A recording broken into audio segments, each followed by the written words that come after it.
여러분 안녕하십니까? 신라의 불사신과 우리의 환경이라는 제목으로 오늘도 뭔가 이상한 이야기, 신비로운 이야기, 그러면서도 교훈적인 이야기 말씀드릴 곽재식입니다. 신라의 불사신이라고 할 만한 사람이 있었을까요? 어떤 사람을 불사신이라고 할 수 있을까요?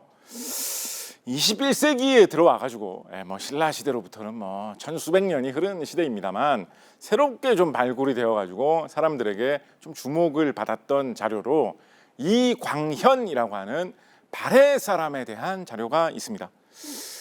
발해라고 하면 이제 신라가 삼국통일을 한 이후 무렵에 신라의 북쪽, 한반도의 북부 이런 지역을 차지하고 있었던 그런 나라죠, 그죠? 이광현이라는 인물은 발해에서 상인으로 무역상으로 성공을 했던 것으로 보이는 굉장히 부유한 갑부집 자식으로 아주 부유한 삶을 살았던 그런 인물인데요.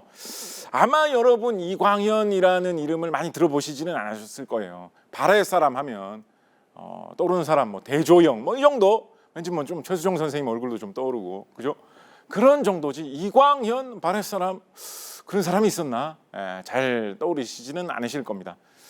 이광현이라는 인물이 어디에서 기록이 발견된 인물이라면 역사책이라든가 무슨 이 사람 되게 위대한 사람이다라는 비석 같은 게 어디 세워져 있다가 발견되었다거나 이렇게 해서 발견된 것이 아니라 도장이라고 하는 중국의 도교 계통의 여러 가지 책들을 이렇게 쫙 모아놓은 전집 같은 그런 아주 많은 글들을 모아놓은 그런 책 시리즈가 있는데, 그 내용들을 쭉 보다 보니까 그 사이에 무슨 짤막한 얄팍한 책이 하나 이렇게 끼워져 있는데, 그 책 속의 주인공이 이광현이라는 발해 사람이었기 때문에 뒤늦게 한국인들에게는 발견이 된 것입니다. 그 중국 기록 속에 등장하는, 그것도 중국의 역사책도 아니고 중국의 도교라고 하는 어떤 종교 내지는 뭔가 약간 특이한 옛날 중세시대 이전 사람들이 믿던 뭔가 약간 주술, 마법, 도술 이런 거에 대한 이야기를 하는 과정에서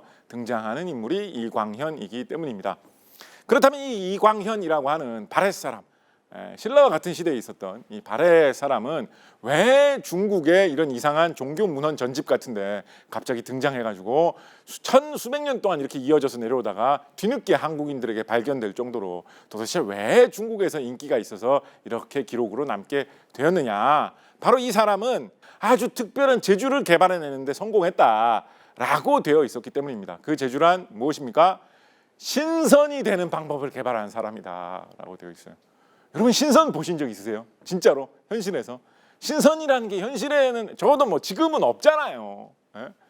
신선이라는 게 없단 말이에요, 그죠? 근데 이광현이라는 이 인물은 나는 신선으로 변신하는 방법을 개발했다. 정말 어떻게? 라고 하다 보니까 소문이 나가지고 이 사람에 대한 이야기가 중국 책 속에도 끼어 들어가가지고 오랜 세월 동안 이어져서 내려오게 된 것입니다. 이 사람은 지금 한 9세기에서 10세기 사이, 지금 21세기니까 지금으로부터 1000년 이상 전이죠. 그 시대에 발해 출신으로, 근데 발해에서만 활동했던 것이 아니라 바다를 떠돌면서 많이 활동했던 사람이거든요. 근데 이제 이 사람이 갑부집 자식이기 때문에 아마도 미루어 짐작해 보기에는 당시에 이 시대 무렵이면 바다의 왕자 장보고 이런 사람들이 활동하던 때니까 아마도 이 사람도 그 비슷하게 국제 무역을 하면서 배를 타고 다니면서 상거래를 하는 그런 가문에서 태어나서 부유하게 산 사람이 아니겠느냐라고 추측되는 정황을 가지고 있는 인물입니다. 왜냐하면 이 사람이 본격적으로 처음에 자신에 대해서 이야기를 풀어놓고 그 이야기가 기록에 남고 하게 된 계기도 배를 타고 가는 과정에서 이야기가 시작이 되거든요. 이 사람의 일대기를 풀어놓은 책이 한 2억 권 있습니다. 근데 그 중에서 좀 이렇게 간결하게 정리된 책으로는 해객론이라고 하는 책이 있는데요. 이 사람의 별명, 이광현이라는 사람의 별명이 해객이었기 때문에 이 사람의 얽힌 이야기를 해객론이라고 하는 것입니다.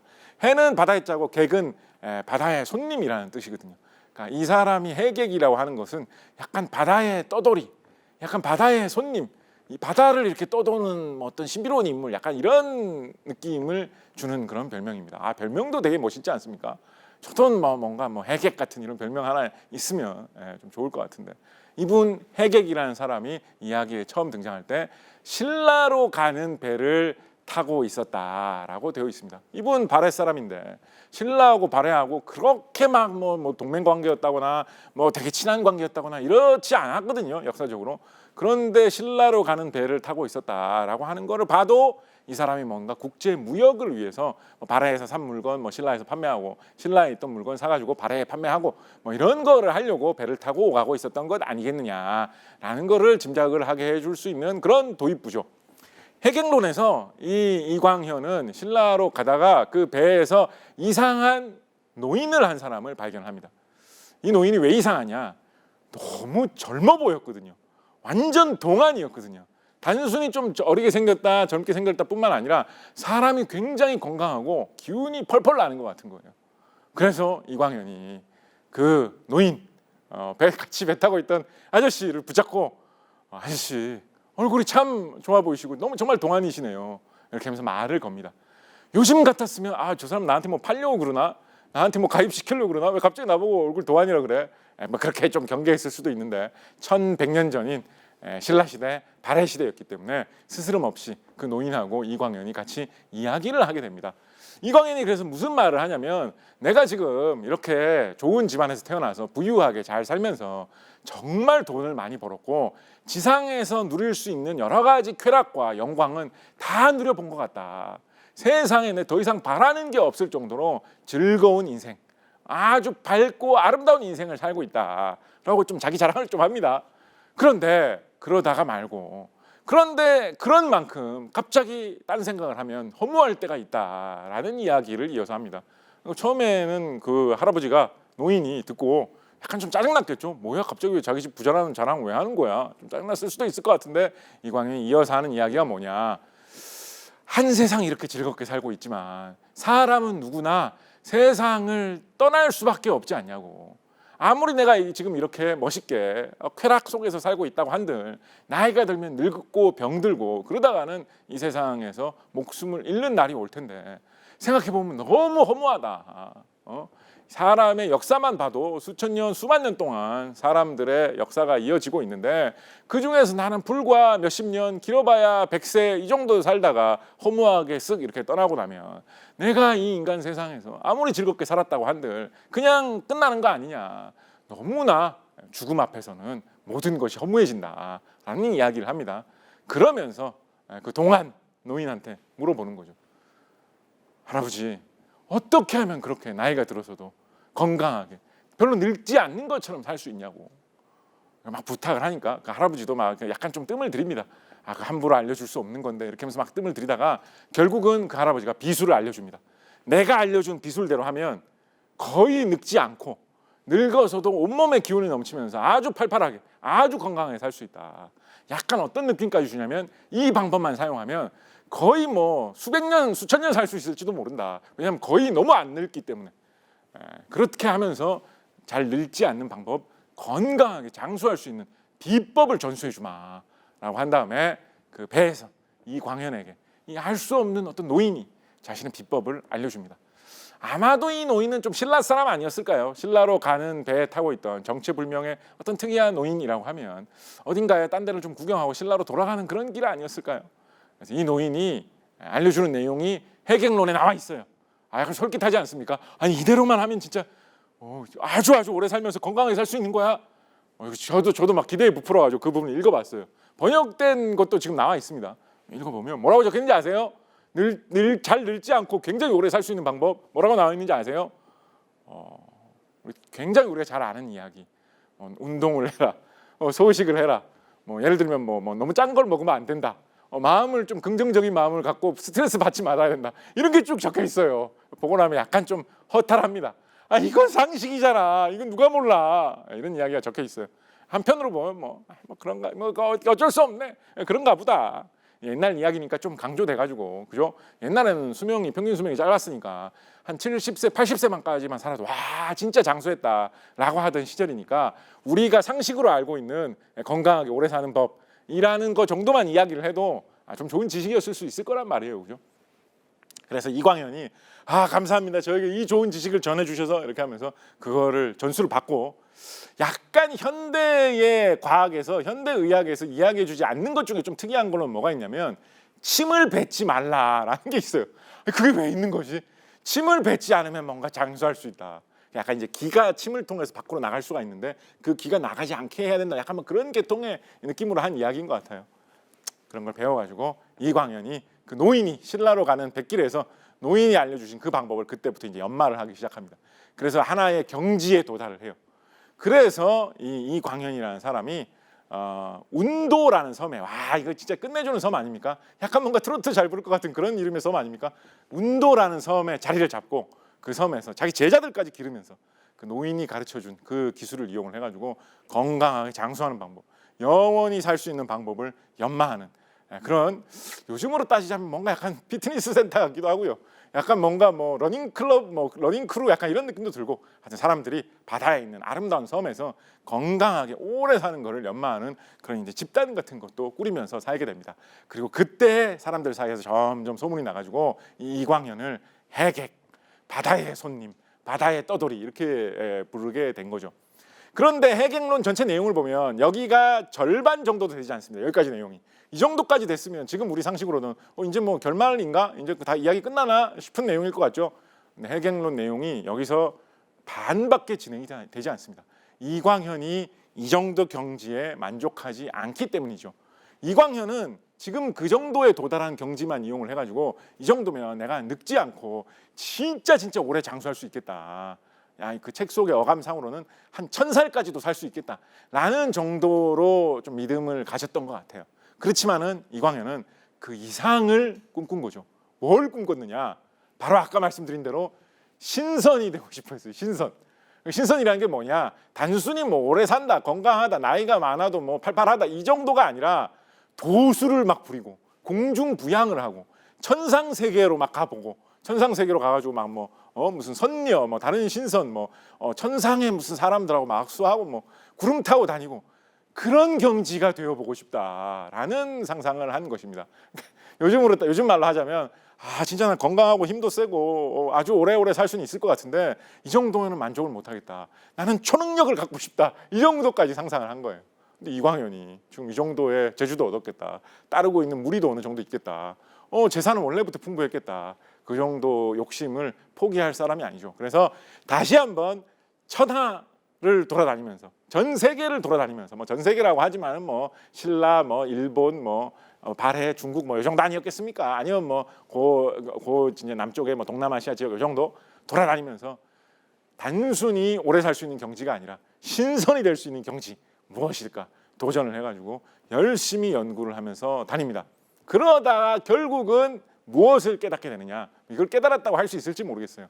금단대약이라고 하는 약을 만들어가지고 그거를 먹으면 신선으로 변신할 수 있게 된다라는 그런 생각을 하게 되고, 그 금단대약이라는 사람을 신선으로 바꿔주는 약을, 여기 약이 등장했다는 것부터 약간 좀 지금부터는 이거 약간 좀 이상한 길로 빠지는데 현대인이 보면 약간 그런 느낌 들죠. 그 약을 만드는 방법을 알고 있는 사람을 찾아서 곳곳을 찾아다니다가 결국은 중국의 어느 산속에서 이 금단대약을 만드는 방법을 알고 있는 사람을 만나서 스승님, 저에게 금단대약 만드는 방법을 전수해 주십시오 라고 해가지고 그 기술을 배우고 결국은 그거를 이용을 해가지고 이 사람은 진짜로 신선이 되었다라는 식으로 이야기가 풀어져 나가고 있고, 실제로 이 해객론 책에 보면 금단대약 만드는 방법을 배운 것이 쭉 적혀 있습니다. 이것도 좀 설레는 순간 아닙니까? 뭐라고 이대로만 약을 만들면 그걸 먹으면 신선으로 변해가지고 막 공중부양하고 막 하늘에 있는 막 선녀하고 대화하고 막 목황상제하고 안녕하세요 할 수 있고 이렇게 되는 거 아니야? 어떻게 약을 어떻게 만드는데? 펼쳐보면 뭐라고 적혀있는지 아세요? 도저히 무슨 말인지 알 수 없는 이야기가 끝도 없이 줄줄줄줄줄줄 적혀 있습니다. 예를 들어서 한 구절을 빼와가지고 여러분들께 설명을 드리면, 왼쪽에서 용이 올라가는 기운을 높게 하고 오른쪽에서는 범이 내려가는 기운을 낮게 하고 계속 불을 지피는 가운데 연홍이 맹렬하게 하되 항상 모든 것이 화목하게 하면, 그러면 약을 만들 수. 이게 무슨 말이에요 이게. 근데 이런 설명이 그렇게 한 줄만 나와 있는 것도 아니고 끝도 없이 몇 페이지에 걸쳐서 계속해서 책 내용 전체의 한 3분의 1 정도를 차지하는 내용으로 이런 알 수 없는 암호문 같은 이야기만 쭉 적혀 있습니다. 하여튼 그대로만 하면 그거 어떻게 하라는 건지 모르겠어요. 이걸 다 이해를 해서 해석을 해가지고 그대로 해가지고 약을 만들면 금단대약을 만들 수 있고 그거를 먹으면 신선으로 변신할 수가 있게 된다라는 그런 이야기죠. 그러니까 지금 돌아보면 어디까지나 먼 옛날에 약간은 주술적인 이야기, 신비한 전설 같은 그런 이야기이고 그렇기 때문에 그런 옛날 그런 책 속에 일부러 좀 끼어들 수 있는 그런 정도의 이야기다라고 생각을 해볼 수가 있을 것입니다. 자, 그런데 그 알아먹을 수 없는 그런 이야기들이 쭉 펼쳐지는 과정 속에서도 계속해서 차분. 그래도 나 해석해내고야 말래. 조금이라도 이해를 해가지고 나도 금단대약 비슷한 거라도 만들어 볼래. 그러면 뭐 공중부양까지는 안 돼도 약간 뭐 몸이 가벼워지는 그 정도 수준은 될 수 있지 않을까? 조금이라도 이해를 하기 위해서 찬찬히 한마디 한마디 그 내용을 읽어보면 이해를 할 수 있는 부분이 있어요. 그리고 그 부분을 이해를 하게 되면 아, 설마 이게 그런 이야기였을까? 라는 또 다른 생각을 할 수 있는 그런 점이 하나가 생깁니다. 뭐냐? 바로 이 금단대약 만드는 방법 중에 조금 눈에 띄는 말로 금방 이해가 안 되는 말이지만은 이해를 하기 위해서 찾아보면 해석을 할 수 있는 말로 연홍이라는 두 글자가 있습니다. 연홍이 뭘까요? 연홍. 여기서 연홍이라는 무슨 뜻이냐? 연은 나비라는 뜻이고요. 홍은 수은이라는 뜻입니다. 그러니까 이 약의 재료로 납과 수은을 활용을 한다라는 사실은 우리가 알아볼 수가 있는 거죠. 참고로 이 발해 이광현뿐만 아니라 중국에서는 사실 이런 약을 만들어 가지고 그걸 먹으면 신선이 될 수 있다 이런 게 더 많이, 더 널리, 더 오랫동안 유행을 많이 했거든요. 중국 사람들도 신선으로 변신하는 약, 뭐 이런 약을 만든다고 하면서 흔히 자주 사용하던 재료가 바로 납, 수은 이런 물질이었습니다. 납이나 수은으로 만들어서 약을 만들어서 먹으면 무슨 증세가 어떤 증상이 발생을 하게 될까요? 진짜 사람이 신선으로 변할까요? 당연히 그렇다기보다는 납 중독, 수은 중독 이런 현상이 일어나게 되죠. 그 중에서도 특히 수은 중독의 증상이 무엇인지 아십니까? 수은 중독은 사람의 신경을 파괴하는 그런 문제를 일으킬 수가 있습니다. 그래서 뭐 갑자기 사람이 뭐 정신이 좀 이상해진다든가 감각이 이상해진다든가 몸의 움직임이 이상해진다든가 이런 일들이 수은 중독의 증상으로 일어날 수가 있다라는 이야기죠. 특히나 수은 중독의 증상이 점점 더 심해진다면 최악의 경우 어떤 증상까지 일어날 수가 있을까요? 신경이 파괴되니까 결국은 신경과 연결된 이 뇌도 이상을 일으키게 되겠죠. 그렇다면 어떤 현상이 나타날까요? 감각의 착란, 정신 착란, 환각 이런 것이 수은 중독의 증상 때문에 일어날 수 있을 것이다. 우리 충분히 예상해 볼 수가 있습니다. 그럼 어떤 현상이 생기겠습니까? 동네 어떤 아저씨가 이광현 그 사람에 대해서 쓴 해경론 책 읽어보고 나도 이대로 해가지고 신선이 될래? 산에 들어가가지고 열심히 약 만든 거야. 그래서 수은 막 먹은 거예요. 그러더니 갑자기 그 아저씨 나타나가지고 야, 내가 어젯밤에 드디어 진짜 신선으로 변신해가지고 구름을 타고 하늘을 올라가가지고 선녀를 만나고 온 것 같다. 옥황상제하고 같이 만나서 당구 치고 왔다. 뭐 이런 이상한 이야기 막 하는 거예요. 아저씨 괜찮아요? 막 하는데 야, 다 진짜라고 막 이런 얘기 하는 거죠. 왜냐하면 신경이 수은 중독 때문에 파괴가 돼가지고 헛것을 볼 수가 있는 그런 상황에 놓여 있으니까 이런 사람 소문 많이 나면 어떻게 되겠습니까? 관청에서 옛날 같으면 잡아가겠죠. 그죠? 잡아가지고 야, 너 이상한 헛소리 하고 다니면서 네가 신선이라고 사람들한테 막 거짓말하고 다닌다며. 그러면 안 돼. 너 그렇게 사람들 막 동요시키고 이상한 사이비 종교 교주처럼 하면 안 돼. 라고 막 지적하겠죠. 그럼 이 아저씨 뭐라고 하겠습니까? 아니라고, 난 진짜라고, 난 진짜로 나는 천상세계에 올라가가지고 구름 타고 날아다녔다고. 이분은 진짜라고 믿을 거예요. 왜냐하면 자신이 그런 걸 진짜로 보고 경험했다라고 착각하고 있으니까. 그럼 막 곤장도 치고 이놈 자식 매우 쳐라, 바른 대로 불 때까지 막 이렇게 하겠죠, 그죠? 근데 아무리 뭐 때리고 뭐 이렇게 뭐 고문을 하고 해도 신경이 지금 파괴돼 있는 상황이기 때문에 안 아파, 하하하하, 하나도 안 아프네 이렇게 할 수 있단 말이에요, 그죠? 그럼 주변에 사람들 뭐라고 하겠습니까? 술렁술렁 하겠죠. 야, 저 사람 진짜 신선인가 봐. 야, 저렇게 곤장을 치는데도 야 웃고 있잖아. 수은 중독이라는 걸 몰랐으니까. 그럼 나중에 이제 이 사람 그러고 있으면 이 사람 얼마나 있어서 이제 목숨이 끊어지고 세상을 떠나지 않겠습니까? 증세가 이 정도면, 그죠? 사람들 사이에 이제 소문이 나는 거지. 그 아저씨 아주 멀쩡했는데 팔팔하게 뛰어다녔는데 어느 날 갑자기 쓰러져 가지고 뭐 이렇게 세상을 떠났더라. 그게 세상을 떠난 게 아니라 내가 보기에는 육신을 버리고 천상으로 올라간 거인 것 같다고. 그 사람 진짜 신선 맞는 것 같다고. 그 사또 나리가 잡아가가지고 막 곤장 칠 때도 하나도 안 아프다고 하더라고. 그 설마 거짓말은 아니었던 것 같다고 소문이 나면 신선전설이 널리 퍼져나갔다. 뭐 이런 상상해 볼 수가 있겠죠. 실제로 과거에는 수은이라는 물질의 위험성을 몰랐기 때문에 여러 가지 용도로 좀 막 쓰는 경향이 있었습니다. 예를 들면 과거에는 화장품 같은 거, 특히 수은으로 만들면 빨간색 물건 같은 거 만들기 좋거든요. 그래서 빨간색 화장 같은 거 할 때 옛날에는 수은 같은 거 많이 썼어요. 특히 과거에는 약간 뭐 어떤 주술 같은 거, 뭐 이상한 막 뭐 영혼을 부르는 의식하는 이런 사람들, 고대에는 그런 사람들이 화장 같은 거 굉장히 진하게 하는 뭐 이런 풍습이 있었다라고 하면 자기도 모르게 아주 진한 입술 화장 뭐 이런 거 많이 하다가 점점 수은 중독이 심해지면 이 사람이 갑자기 영혼이 보인다, 저승이 보인다, 그런 말을 자신은 그걸 믿으면서 하게 되는 그런 현상이 일어날 수가 있을 것이고, 과거에는 왜 우리 이제 귀신 쫓는 부적 같은 거 만들 때 노란색 종이에다가 빨간색 글씨로 부적 많이 쓰잖아요, 그죠? 그 부적 글씨 쓰는 빨간색도 주사라고 하는 수은이 재료로 되어 있는 물질로 그 빨간색을 만드는 경우가 많았거든요. 우리 부적 만들면 부적으로 뭐 이렇게 할 때 어떤 경우 많이 있습니까? 부적을 이렇게 태우면서 뭘 하는 경우가 많이 있어요. 그럼 부적 태우면서 나오는 연기를 사람이 들이마시게 된다고. 그럼 그것도 수은 중독으로 약간 연결될 수 있는 그런 문제가 생길 수 있는 것입니다. 실제로 최근에 뭐 의학계에서 발표된 논문 중에 부적을, 이런 옛날 부적, 진짜로 이 주사를 이용해서 수은 성분을 이용해서 글씨를 쓴 부적을 굉장히 많이 구해와가지고 갑자기 엄청나게 많이 태우다가 그 연기를 들이마셔서 일가족이 다 급성 수은 중독으로 쓰러진 사례 같은 것이 학계에 보고가 되어 있을 정도로 수은 중독이라는 게 과거에는 이런 잘못된 어떤 주술과 결합을 해가지고 신선이 될 수 있다는 이상한 망상과 결합을 해가지고 굉장히 유행했던 적이 있다라는 것입니다. 그렇다고 한다면 지금 우리가 이 이야기에 대해서 좀 중요하게 다시 돌아봐야 될 의미는 무엇이겠습니까? 무슨 신선이 되지 말자 이게 교훈일까요? 지금 요즘은 그런 생각하는 사람들 없잖아요, 그죠? 뭐가 교훈일까요? 수은이라는 물질에 대해서, 수은과 비슷한 이렇게 중금속의 오염에 대해서 환경이 점점 오염되는 상황 속에서 그 위험이 높아진다라는 사실을 우리가 좀 짚어갈 필요가 있다라는 것입니다.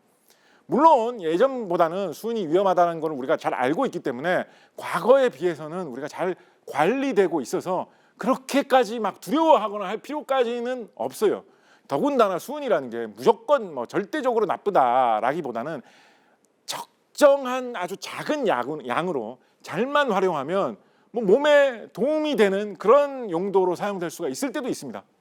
예를 들어서 옛날에, 요즘 이거 별로 안 쓰는데 옛날에 다쳤을 때 많이 사용하는 빨간 약이라는 거 있었죠. 빨간 약.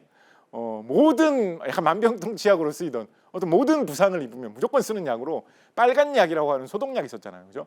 빨간 약을 과거에는 이 머큐로크롬이라는 성분을 이용을 해가지고 많이 활용을 했거든요. 근데 이 머큐로크롬에서 이 머큐로라는 말이 머큐리, 수은이라는 뜻이죠. 그래서 빨간 약의 성분 중에 빨간 약을 만드는 재료로도 수은이 사실은 조금 쓰였습니다, 과거에. 근데 그거는 사람을 소독해가지고 사람의 건강을 도와줄 수 있는 약이었거든요.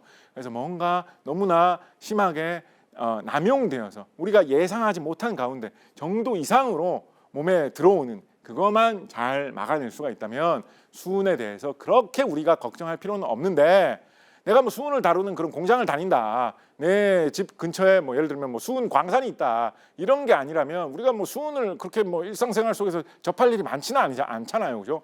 길 가다가 여기 수은 있다야, 이런 경우 잘 없잖아요, 그죠?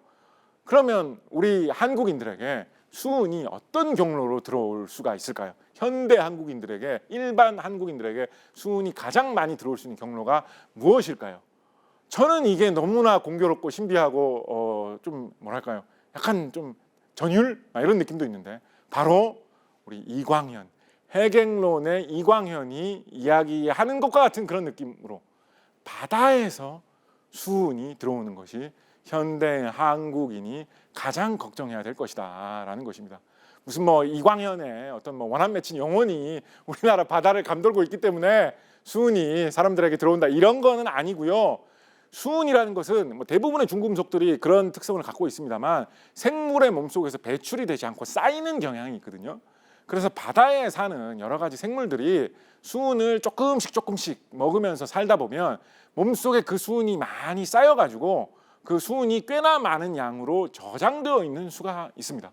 그렇다는 얘기는 바다에 사는 물고기 중에 덩치가 크고 먹이 사슬에서 상위에 있어가지고 다른 많은 물고기들을 잡아먹으면서 오래 사는 그런 동물들 같은 경우에 잡아보면 거기에 수은이 들어있을 가능성이 약간 있을 수 있다라는 거죠.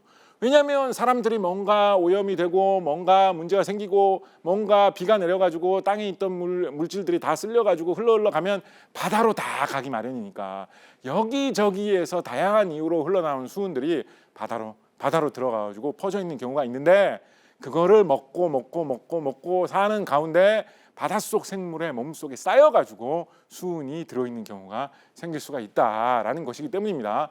그렇다면 바다에 있는 해산물 먹는 사람들은 다 좀 수은 걱정해야 되지 않느냐? 왜 한국 사람들한테만 문제라고 하는데, 왜냐하면 한국 사람들이 전 세계에서 수산물을 가장 많이 먹는 사람들이기 때문입니다. 한국농촌경제연구원의 식품수급표 2021년 자료를 보면 한국 사람들은 1년에 한 사람당 68.4kg의 수산물을 소모를 한다라고 합니다. 전 세계 최고 수준이에요. 노르웨이, 일본 이런 나라들이 이제 수산물 많이 소모하는 편이거든요. 우리나라하고 엎치락뒤치락 하는데 우리나라가 1위 할 때가 많습니다. 그러니까 전 세계에서 수산물의 수은 중독을 가장 경계해야 될 나라가 어디냐? 한국이다라고 할 수 있겠죠. 그만큼 수산물을 좋아하니까. 그래서 우리나라에서는 어떤 활동을 하고 있냐면 우리나라의 수산물 속에 혹시나 이 수은과 같은 중금속이 들어있지는 않은지 항상 검사를 하고 확인을 하고 있어요. 우리나라의 시중에 유통되고 있는 수산물 속에는 수은이 많지는 않은지 검증을 한 다음에 소비자한테 줄 수 있도록, 그래야 우리가 안심하고 먹을 수 있으니까 계속해서 열심히 확인을 하고 있다라는 것입니다. 그래야 피해를 입지 않을 수가 있으니까요. 지금 우리나라의 수산물들은 안전하냐? 안전하다라고 볼 수 있다는 게 계속해서 연구기관들이 밝혀내고 있는 통계입니다. 최근에 나오고 있는 통계를 보면 대충 킬로그램당 500 마이크로그램 정도의 수은이 있으면, 그거보다 더 적게 있으면 좀 괜찮다라고 볼 수 있다는 게 일반적으로 인정할 만한 기준인데, 검사를 해보면 우리나라 고등어에서는 500 마이크로그램이 기준이라고 하면 42 마이크로그램, 10분의 1도 안 되는 정도가 나타나는 정도, 그 이하 이 정도로 보고 있기 때문에 안전하다, 잘 관리되는 중이다라고 이해할 수 있거든요. 그렇지만은 이게 언제 어떻게 악화될지도 모르고, 또 어떻게 수입돼서 들어오는 수산물 중에는 혹시 우리가 관리하고 있는 이게 좀 뚫릴 수도 있지 않을까라는 점에 대해서는 우리가 계속 경계를 하고 조심을 하고 관리를 할 수 있도록 노력을 해야 된다라는 거죠. 그래야지 우리가 이 수은의 위협, 중금속의 위험으로부터 안전하게 우리의 밥상을, 우리의 건강을 지켜서 정말로 무병장수할 수 있을 것이다라는 것입니다. 그래서 환경을 보호하, 이건 우리나라에서만 잘한다고 될 일이 아닙니다. 왜냐하면 우리나라하고 상관없는 저 바다 건너에 어떤 딴 나라에서 어떻게 공장에서 사고가 나가지고 갑자기 수은이 훅 바다로 들어왔다라고 하면 그게 결국은 바다 생물들 사이에서 영향을 미쳐가지고 우리한테도 간접적으로 언젠가 영향을 미칠 가능성이 있잖아요. 그래서 그거를 막기 위해서는 국제적인 협조도 잘 되어야 하거니와 우리가 꾸준히 계속 이런 수은의 양, 중금속의 양을 측정하고 관리할 수 있는 기술, 계속해서 확인할 수 있는 기술을 계속 발전시키고 거기에 투자를 해서 우리가 안전하게 유지를 해나갈 수 있도록 노력을 해야만 우리가 진짜 건강을 지킬 수 있다라는 이야기입니다. 그래서 환경을 위해서 우리의 바다 생태계를, 우리의 생태계를 깨끗이 지키기 위해서 과학기술에 꾸준히 투자를 하는 것이 우리의 건강을 지키기 위한 진짜 불로장생의 답. 이광현은 몰랐고 21세기에 우리 대한민국 사람들은 알고 있는 답이다라는 말씀을 마지막으로 드리면서 마치도록 하겠습니다. 감사합니다.